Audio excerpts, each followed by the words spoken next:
বাহ, সকাল সকাল কি করছো?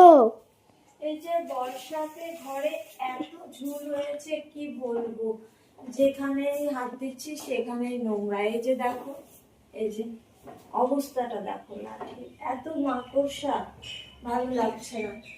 তাই সকালবেলা উঠে ভাবলাম যে এই গাছটায় আগে করে নি, ঝুলে ভর্তি। আর বাথরুমের অবস্থাটা তো দেখা যাচ্ছে না, এত পরিমাণে ঝুল হয়েছে।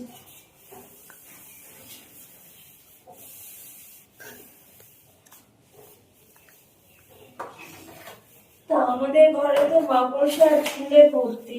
তোমাদের কি মাকড়সার ঝুল হচ্ছে এই বর্ষাতে? তোমাদের বাড়ির অবস্থাটা কেমন? তা চলো আজকে ঝুল ঝেড়ে সব পরিষ্কার করে নি।